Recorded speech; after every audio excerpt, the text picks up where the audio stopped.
Panjenengan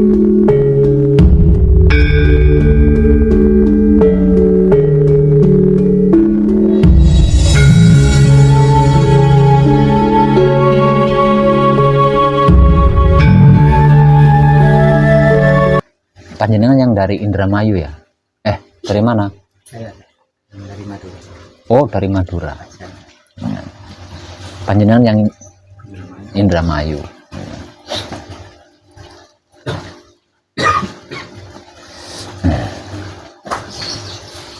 Kalau untuk yang di sana bapaknya dari mana?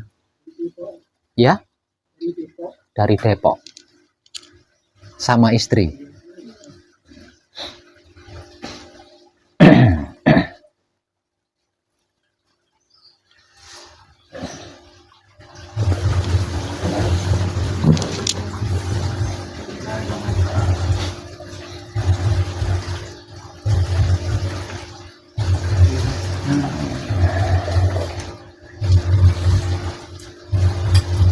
Untuk semuanya yang sedang manekung atau gembleng, ada yang mengalami kesulitan apa tidak? Ada yang mengalami kesulitan apa tidak? Tidak.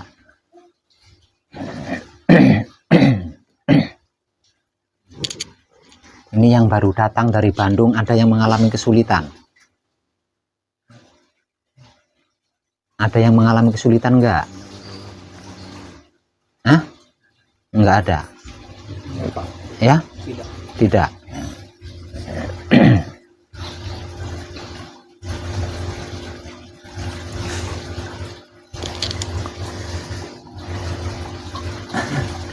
Selama panjenengan manekung atau gembleng, usahakan jam 4 itu panjenengan sudah mandi ya. Sudah mandi terus standby di sini menunggu motivasi yang akan diberikan. Jadi mandinya itu jangan disuruh, jangan sampai disuruh lah. Mandi sore hari itu kan sebenarnya sudah menjadi rutinitas kita kan. Jadi sebelum jam 4 usahakan sudah bangun, sudah mandi lah, terus standby di sini. Jadi jangan sampai ketika diberi motivasi panjenengan itu belum mandi, baru bangun dari tidur dan itu belum mandi. Jangan sampai seperti itu. Karena apa? Karena setelah bangun dari tidur, kalau belum tercium air, kondisi diri kita itu belum fresh. Jadi nanti kalau diberi motivasi, otak panjenengan bebel, nggak bisa mencerna, nggak bisa ngerekam. Tapi kalau panjenengan sudah mandi kan panjenengan fresh tuh keadaannya. Jadi diberi motivasi itu panjenengan bisa mencerna dengan mudah. Nah, motivasi yang diberikan pada sore hari itu akan panjenengan praktekkan semalam suntuk. Apa yang dimotivasikan itu akan panjenengan praktekkan semalam suntuk, untuk dipraktekkan semalam suntuk.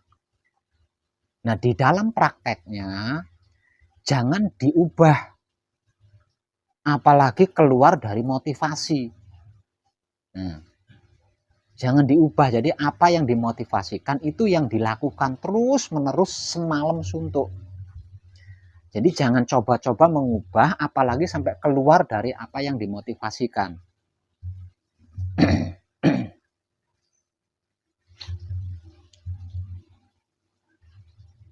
Terus lagi, selama diberi motivasi jangan bertanya. Dengarkan dulu. Apa yang dimotivasikan tuh dengarkan dulu. Apa yang dimotivasikan tuh disimak baik-baik. Jangan bertanya. Lah nanti kalau sudah selesai diberi motivasi, mau nanya boleh. Gitu. Jadi motivasinya itu jangan dipotong. Ya. Jangan dipotong dengan pertanyaan-pertanyaan yang nggak ada kaitannya dengan apa yang akan dipraktekkan malam nanti. Gitu. Jadi simak dulu baik-baik apa yang dimotivasikan sampai selesai. Nah, nanti kan panjenengan ditanya tuh, sudah paham belum? Sudah paham belum? Nah, kalau belum paham, tanyakan. Ketika diberi waktu, ditanya, sudah paham belum? Kalau belum paham, ditanyakan. Lah terus, yang ditanyakan itu apa yang panjenengan belum paham. Jangan yang lain gitu loh. Jangan bertanya yang lainnya tuh jangan.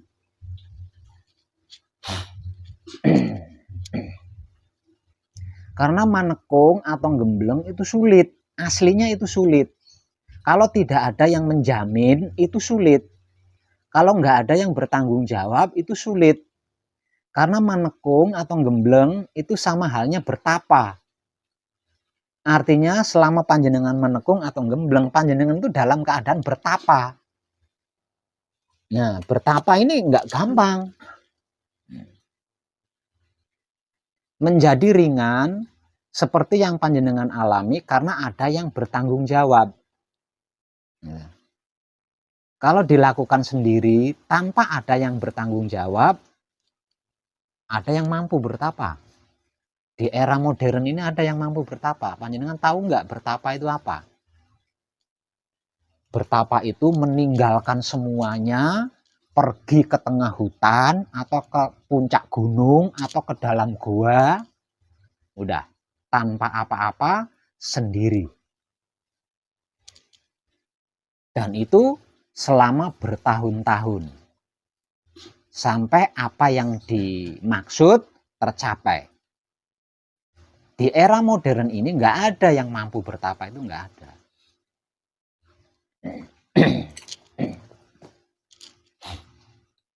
Jadi ketika diberi motivasi, simak baik-baik agar supaya panjenengan mengerti dan memahami apa arti maksudnya dan kemana arah tujuannya. Karena itu yang akan dipraktekkan nantinya semalam suntuk.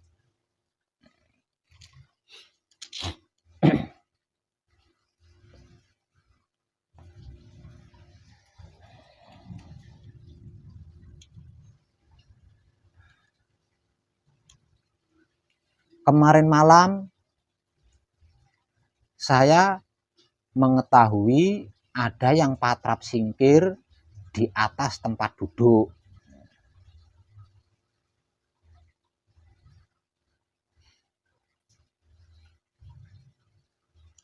Itu karena apa? Karena motivasi yang diberikan tidak disimak dengan baik. Sehingganya gagal paham.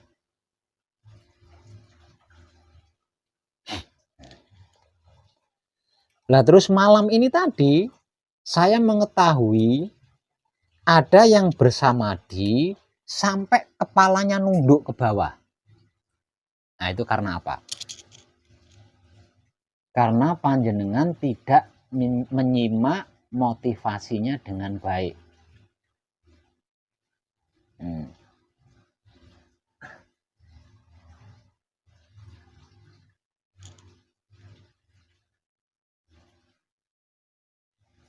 Jadi tolong agar saya tidak kesulitan, agar saya tidak berat, dan agar supaya panjenengan tidak kesulitan, ikuti apa yang dimotivasikan. Lakukan apa yang dimotivasikan. Dan ketika motivasi itu diberikan, simak dengan baik.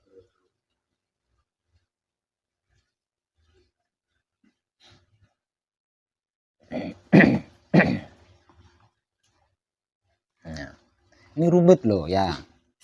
Manekung atau gembleng itu sama halnya bertapa. Hanya saja perbedaannya kalau bertapa itu istilah zaman dulu. Nah kalau gembleng, manekung itu istilah zaman sekarang. Perbedaannya kalau bertapa itu di tempat sepi, di mana tidak ada seorang pun sendiri. Nah kalau manekung atau gembleng itu dilakukan di tempat ramai. Aslinya itu lebih berat. Nah, bertapa di tempat sepi dengan bertapa di tempat ramai itu lebih berat bertapa di tempat ramai. Jadi itu enggak gampang itu.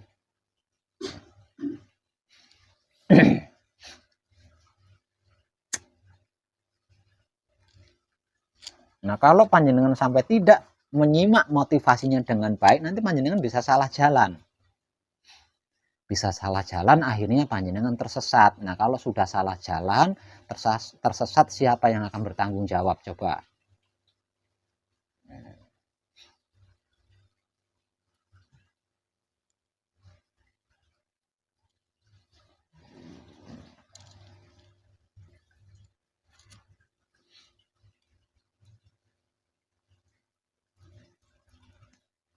Pelatihan di dalam manekung atau gembleng hanya ada dua hal saja.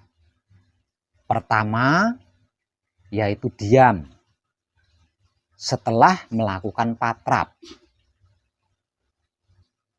Dan yang kedua, di luar patrap samadhi adalah menikmati rasanya kelakuannya sendiri, menggunakan kesadaran cinta kasih sayang hidup.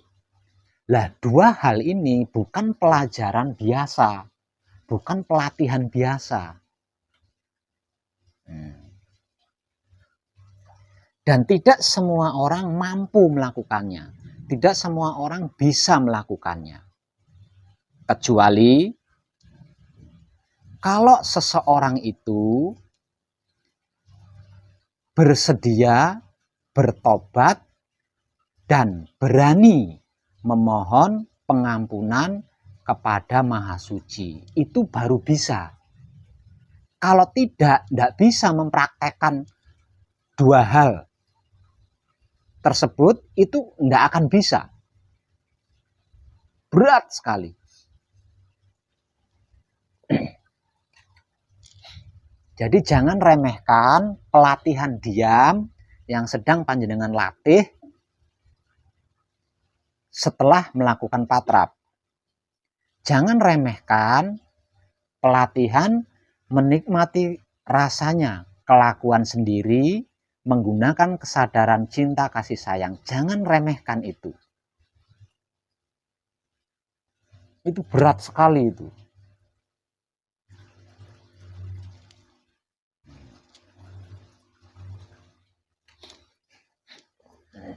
Nah, dua hal ini sedang panjenengan latih selama panjenengan manekung, selama panjenengan gembleng.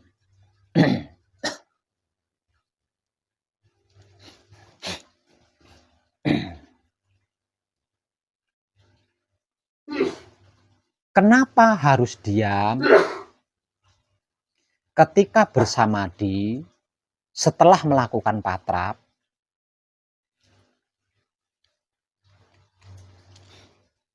Satu, agar supaya Maha Suci itu punya waktu dan kesempatan untuk melakukan sesuatu terhadap kita. Selama ini, apapun yang kita lakukan ketika kita menghadap Maha Suci, itu kita tidak pernah ngasih waktu dan kesempatan kepada Maha Suci. Kita sibuk sendiri. Sibuk baca doa, sibuk wiridan, sibuk baca itu, sibuk dan lain sebagainya.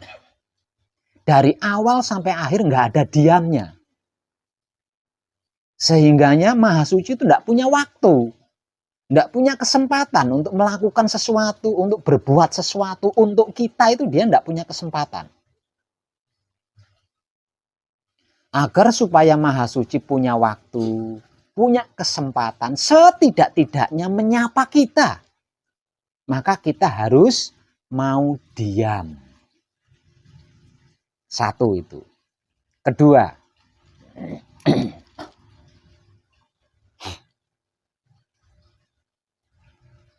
di dalam diri kita itu ada 3 titik cakra dan 4 titik kundalini.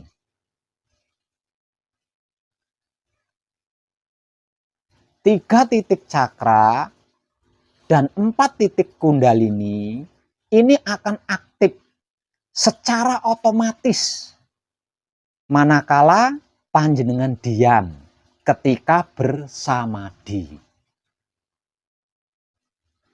Kalau panjenengan tidak diam, dikarenakan kehendak panjenengan adalah samadhi, maka 3 titik cakra dan 4 titik kundalini ini tetap berusaha aktif.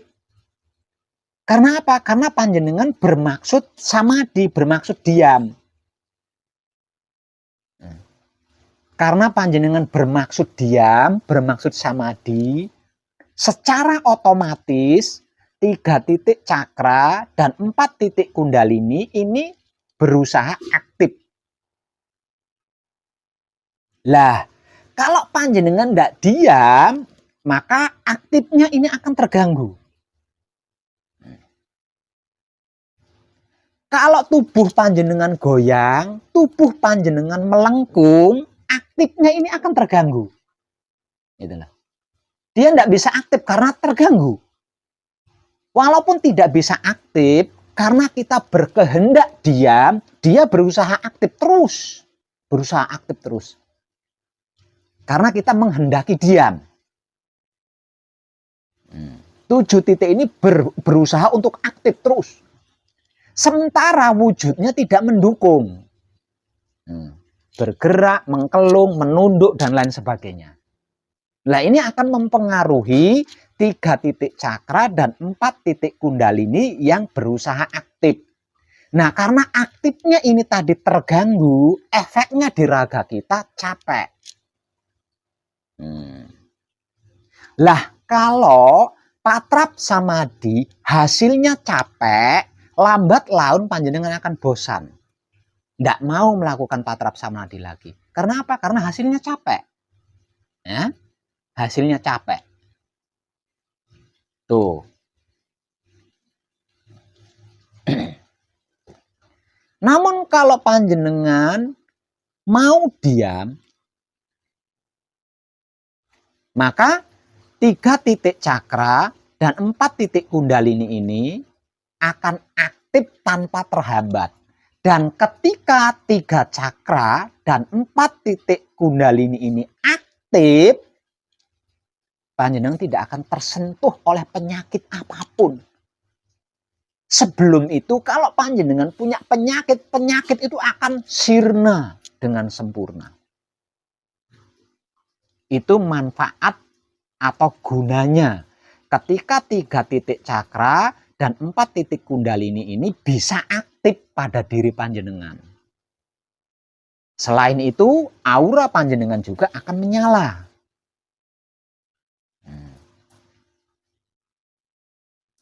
Kalau ada dosa, ada luput, ada karma mendekat panjenengan tidak akan bisa tertolak oleh aura atau cahayanya 3 titik cakra dan 4 titik kundalini.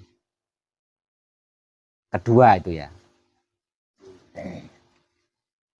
Yang ketiga,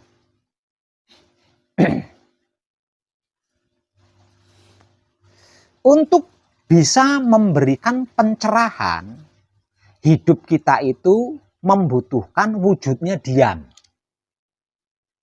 Wadahnya diam. Kalau wadahnya tidak diam, wujudnya tidak diam, maka hidup kita akan mengalami kesulitan untuk memberikan pencerahan. Misal contoh, ini hidup, ini wadahnya. Hidup hendak memberikan pencerahan. Nah, kalau ininya goyang bagaimana?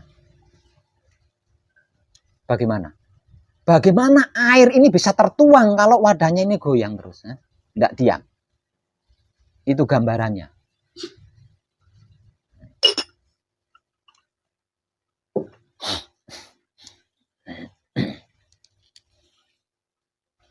Nah, kalau terus tidak bisa diam, tidak mau diam, maka hidup yang akan diam. Nah, kalau hidup ini diam, panjenengan akan mendapatkan pencerahan dari mana? Dari wong edan bagu. Tidak sah. Pencerahan dari wong edan bagu tidak sah. Lah wong masih katanya. Yang sah itu adalah pencerahan yang panjenengan dapatkan sendiri. Itu sah. Bukan katanya.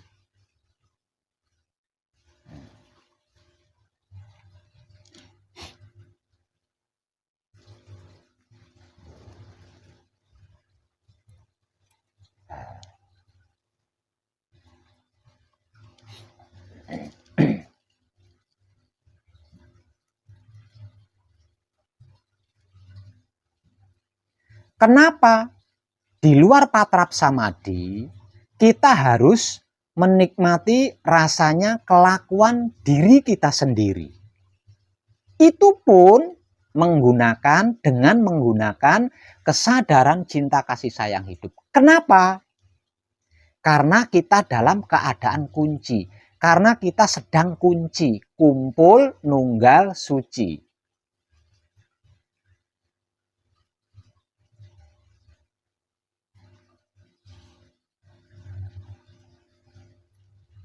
Menyatu dengan alam semesta seisinya. Karena kita sedang berusaha kunci. Karena kita sedang belajar kunci. Kumpul, nunggal, suci. Menyatu dengan alam semesta seisinya. Kalau alam semesta hanya satu. Namun isinya alam semesta ada berapa miliar? Panjenengan mampu menghafal satu persatu isinya alam semesta? Tidak akan ada satupun yang bisa menghafal satu persatu isinya alam semesta yang jumlahnya miliaran.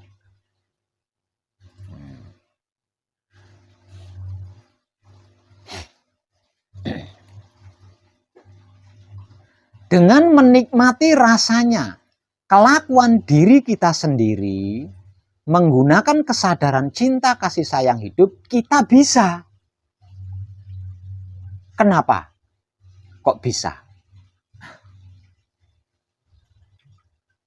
Karena hanya dengan menikmati rasanya kelakuan diri, menggunakan kesadaran cinta kasih sayang hidup, yang memperkenalkan diri itu bukan kita, tapi isinya alam semesta itu sendiri yang berusaha memperkenalkan dirinya kepada kita, yang berusaha memanunggalkan dirinya kepada kita.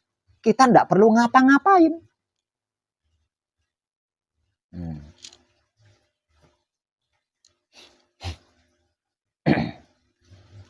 Dua hal ini panjenengan belum terbiasa. Artinya ini sangat sulit untuk panjenengan. Selama manekung, selama gembleng, panjenengan sedang berlatih tentang dua hal ini.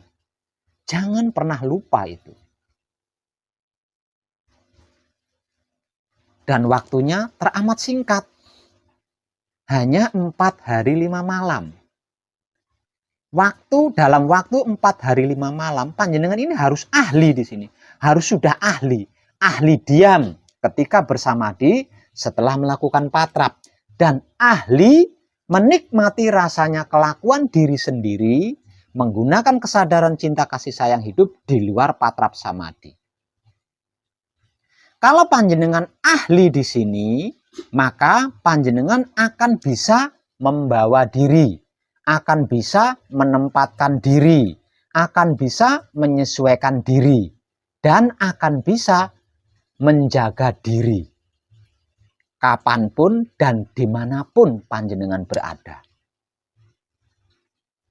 Nah, kalau panjenengan selalu bisa membawa diri, selalu bisa menempatkan diri, selalu bisa menyesuaikan diri, dan selalu bisa menjaga diri, kapanpun dan dimanapun panjenengan berada, tidak ada satupun masalah bisa menyentuh panjenengan.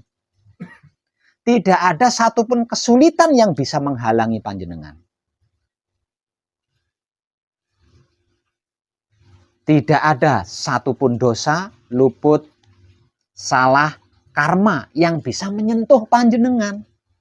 yang bisa menghambat panjenengan, yang bisa mengganggu panjenengan, yang bisa menghalangi panjenengan. Karena apa? Karena panjenengannya bisa membawa diri, bisa menempatkan diri, bisa menyesuaikan diri, dan bisa menjaga diri.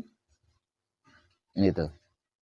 Untuk itu panjenengan perlu ahli di dalam diam ketika bersamadi setelah melakukan patrap. Dan perlu ahli menikmati rasanya kelakuan diri sendiri menggunakan kesadaran cinta kasih sayang hidup.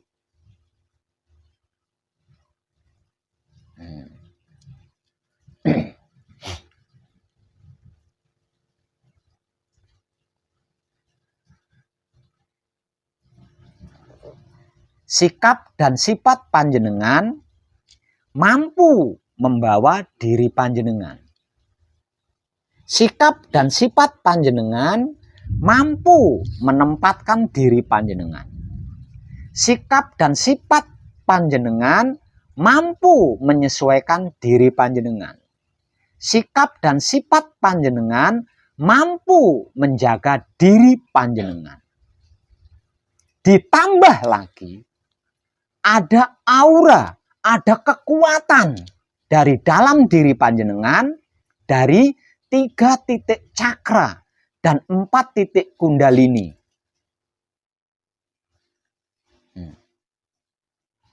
Penderitaan apa yang bisa menyentuh panjenengan kalau sudah seperti itu? Noda apa, kotoran apa yang bisa masuk ke dalam otak atau pikiran panjenengan? Noda atau kotoran apa yang bisa masuk ke dalam hati atau batin panjenengan? Kotoran atau noda apa yang bisa masuk ke dalam kelamin atau syahwat panjenengan kalau sudah seperti itu?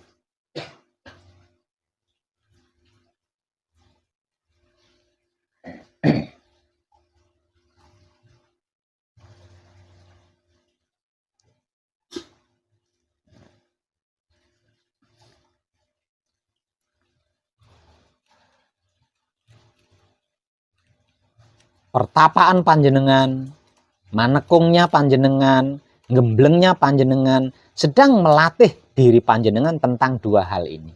Sampai panjenengan menjadi ahli. Kalau panjenengan belum ahli, tidak ahli, diam ketika bersamadi setelah melakukan patrap. Belum ahli dan tidak ahli. Menikmati rasanya kelakuan diri sendiri menggunakan kesadaran cinta kasih sayang hidup. Di luar patrap samadi, panjenengan tidak akan mendapatkan apa-apa dari pengkajian diri bersama saya. Jadi ilmu andalan saya hanya 2 hal itu. Kalau panjenengan butuh motivasi, wujud saya inilah motivasinya. Kalau panjenengan membutuhkan bukti, wujud saya inilah buktinya. Dan saya hanya memiliki 2 ilmu andalan, yaitu diam ketika bersamadi setelah melakukan patrap dan menikmati rasanya kelakuan diri sendiri menggunakan kesadaran cinta kasih sayang hidup. Tidak menggunakan yang lain.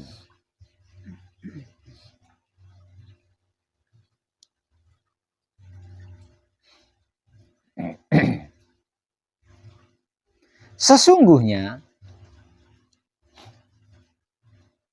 diam itu tidaklah sulit. Menjadi sulit karena kita belum terbiasa. Kita belum terbiasa. Menjadi sulit dikarenakan kita belum terbiasa. Sesungguhnya diam itu tidaklah sulit. Apa sulitnya? Ketika ada orang membuli panjenengan, panjenengan diam. Apa sulitnya? Ketika ada orang yang mencaci maki panjenengan, panjenengan sikapi hanya dengan diam. Sulitnya di mana? Lawang tidak melakukan apa-apa. Ketika bersamadi, tubuhnya bergerak sampai menunduk, disikapi dengan diam.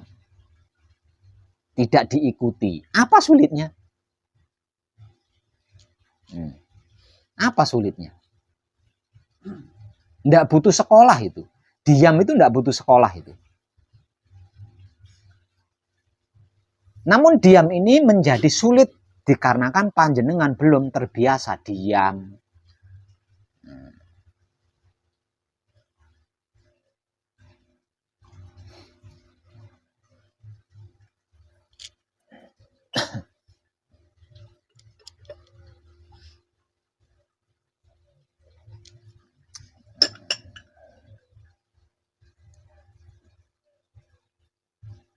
Tidak diam ketika bersamadi setelah melakukan patrap, itu resikonya nanti panjenengan bisa kowur.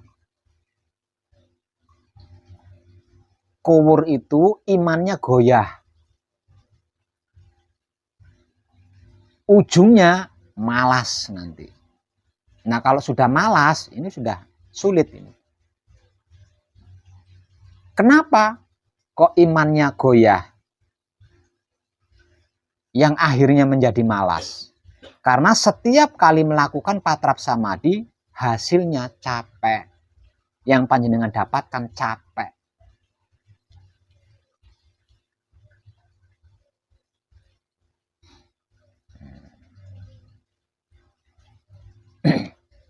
Kenapa ketika patrap samadi, tubuh kita terasa capek?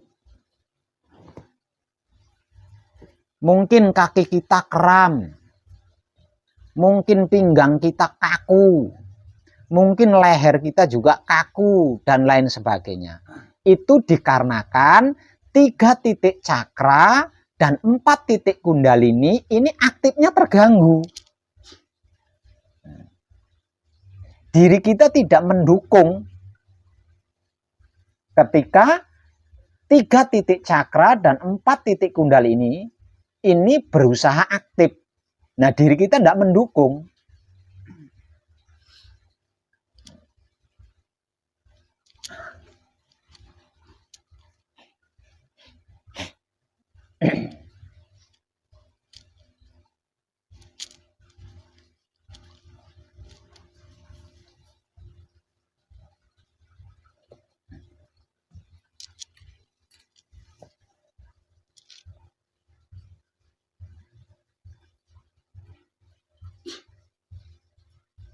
Kenapa setelah selesai manekung, setelah selesai gembleng,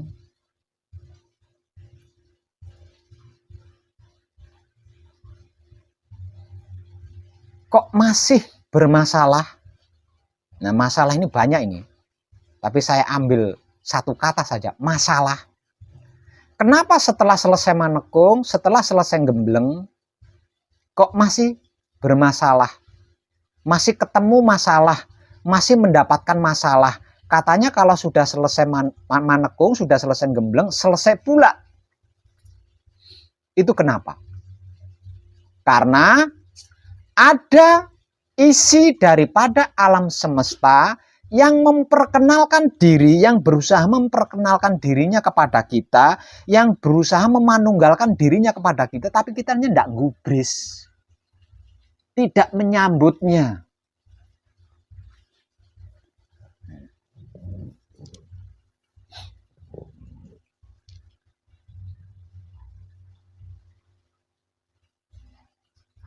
Kenapa bisa seperti itu?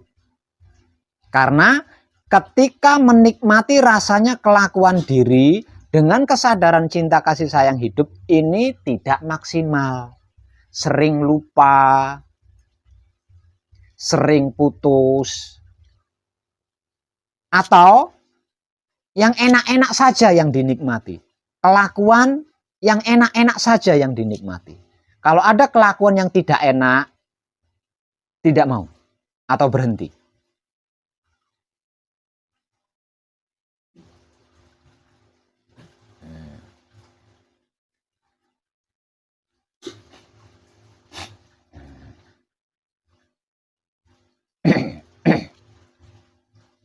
Paham panjenengan?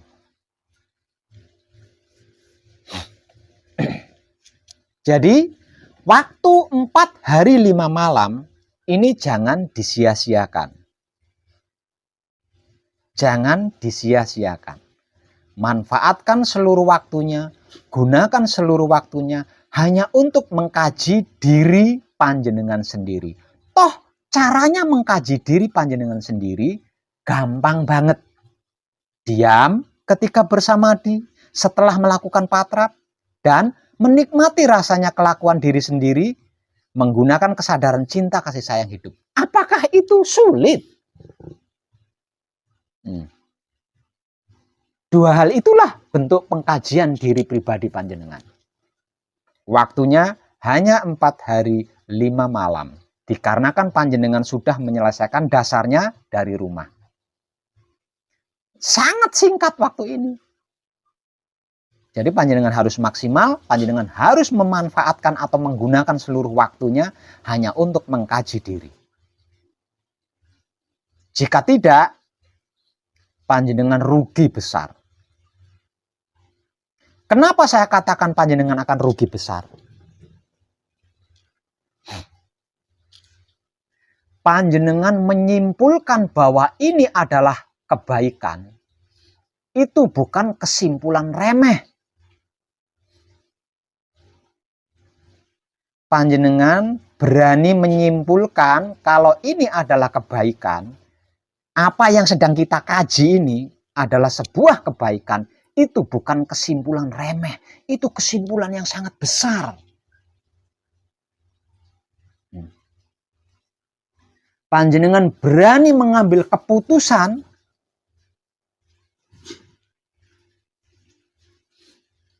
mengkaji diri menggunakan apa yang sedang kita kaji bersama ini. Yang syaratnya adalah bertobat. Itu bukan keputusan remeh. Itu bukan keputusan sepele. Panjenengan mengambil keputusan untuk bertobat. Itu bukan keputusan sepele itu. Itu sebuah keputusan yang sangat besar. Panjenengan mengambil kesimpulan kalau ini adalah kebaikan. Itu bukan kesimpulan sepele. Itu kesimpulan yang sangat besar. Tidak semua orang berani di situ. Jadi kalau panjenengan sampai tidak menguasai dua hal yang sedang panjenengan latih, rugi besar panjenengan. Mengambil keputusan yang sangat besar, mengambil kesimpulan yang sangat besar, namun panjenengan tidak berhasil menguasainya. Tidak menutup kemungkinan panjenengan akan kembali lagi ke masa lalu, melanjutkan masa lalu lagi.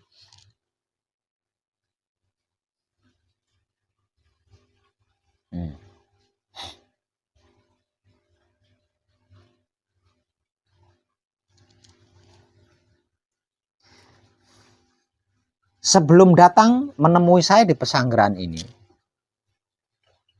kalau panjenengan sering menyimak video-video pencerahan di Putra Romo Channel dengan baik, tentu panjenengan mengerti, memahami dan mengetahui bahwa kedatangan panjenengan, keberanian panjenengan untuk datang menemui saya di pesanggeran ini adalah karena panjenengan bertobat.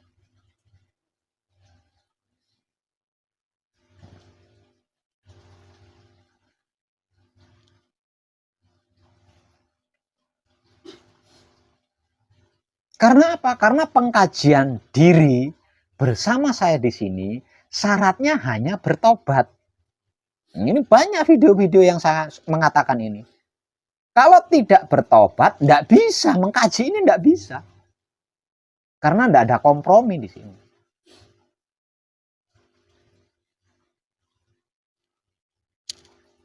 Panjenengan berani menemui saya di sini, berarti panjenengan sudah bertobat.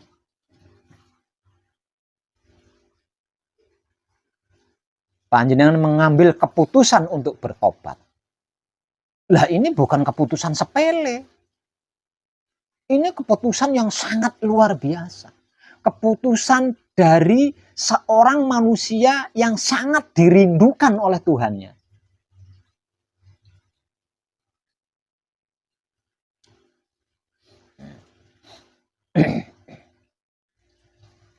Panjenengan tahu apa itu bertobat?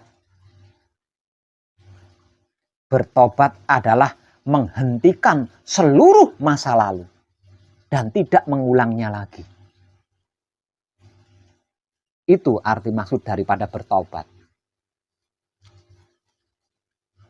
Mungkin dulu panjenengan pernah membenci orang atau membenci sesama makhluk hidup. Entah itu hewan atau tumbuhan. Mungkin pernah panjenengan membenci seperti itu. Dikarenakan panjenengan sudah bertobat, panjenengan sudah tidak bisa membenci lagi loh. Panjenengan sudah tidak bisa membenci apapun lagi. Seperti yang dulu-dulu. Karena panjenengan sudah bertobat. Artinya panjenengan sudah berhenti dari seluruh masa lalu. Kalau dulu-dulu panjenengan pernah benci, karena panjenengan sudah bertobat, berarti panjenengan sudah tidak bisa benci lagi. Kalau ada orang yang membenci panjenengan, panjenengan sudah tidak bisa membalas membenci lagi, sudah nggak bisa. Karena panjenengan sudah bertobat. Jadi, kalau ada orang yang membenci, panjenengan harus membalasnya dengan cinta. Karena panjenengan sudah bertobat, tidak bisa membalas membenci lagi. Mungkin dulu-dulu panjenengan pernah mengfitnah seseorang, atau mengfitnah keluarga, atau mengfitnah tetangga, atau mengfitnah makhluk-makhluk lain. Karena panjenengan sudah bertobat, panjenengan sudah nggak bisa ini mengfitnah lagi, itu sudah nggak bisa karena panjenengan sudah bertobat.